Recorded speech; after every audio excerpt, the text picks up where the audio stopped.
So I'm joined this morning by this esteemed panel who will each introduce themselves and explain their passion and why they are here today.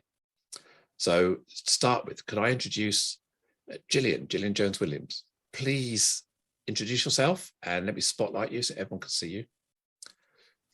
Thank you very much, Joanne, for that introduction. And can I start by echoing your thoughts, by recognising the very courageous women in Ukraine who, as I said, up until 3 weeks ago, were doing probably what we're doing here, and now are trying to push back armoured vehicles and learning how to shoot guns. And I think it's a slight irony that International Women's Day started in 1917. I don't know whether any of you knew this, with the women in St. Petersburg coming out on protest for the vote.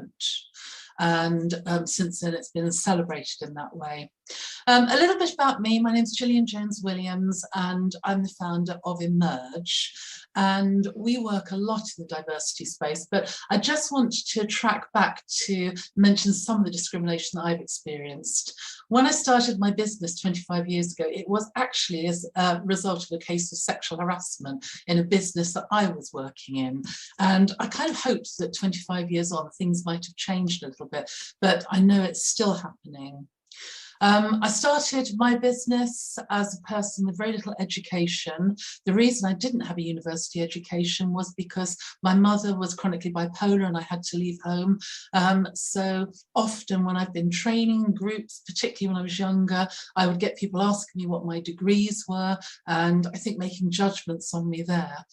But I've built up Emerge. We do a lot on diversity. I founded the Rise Women's Development Programme, and really my why and my passion is that I want to help to accelerate gender parity. Those figures that you cited, Joanne, are just absolutely inconceivable to me, that it might be 46 years or more before we get this. I've got a 1-year-old granddaughter now. I want it to be in her life and not to keep going like that. So I work a lot on women's development, all sorts of diversity and inclusivity. And after the death of Sarah Everard, I was one of the first women to start delivering workshops on male allies for women's safety, both in sporting and university. So, as I said, I'm here to really help to understand more about what discrimination is going on and to hear your stories and to answer them with my experience. Thank you, Joanne. Right, so I'd like to bring Gillian back into the onto the floor here. So Gillian, you said in your introduction you work with a lot of women in leadership roles, coaching, empowering women. What are the lived experiences? What are the stories you're hearing? Are things really changing or not? I would love to say that they are, and as you said, I get the privilege of coaching a lot of senior women as well as women who are early in their career. I particularly like to focus on women trying to get onto boards and into senior positions, because I see so much still the struggle that we're having. In fact, I think I saw some research yesterday which says there's still only 8 women CEOs in the FTSE 100, so that hasn't really improved in the last few years at all. And so what I see is women still being told technically they're good, but they don't have enough gravitas. I don't know if that's a word for they're not a man.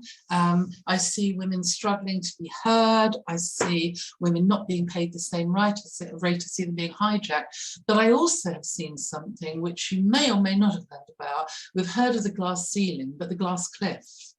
And this is women being put into roles where potentially the organisation is in crisis or at risk, and potentially it's almost an impossible situation for them. And because there are so few leadership roles around, they tend to jump at them and be very, very keen to take them.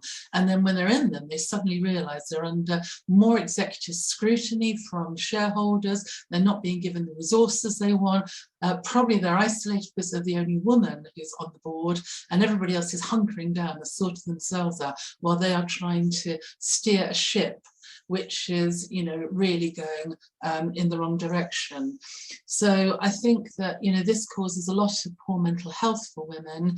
And, you can imagine if you've got to the point in your career where you've been so successful that you think, right, I'm now taking that step to get on the board, and then finding when they do that it actually could be almost career limiting for them. So I think this concept of the glass cliff, which was some research from Exeter University a long time ago, is not changing. And through the pandemic, I see it more and more.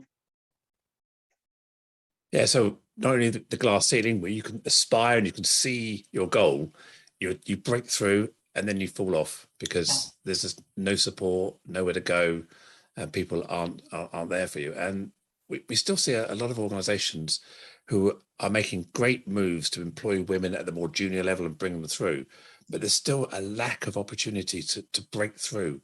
Absolutely. I'm sure you're seeing that.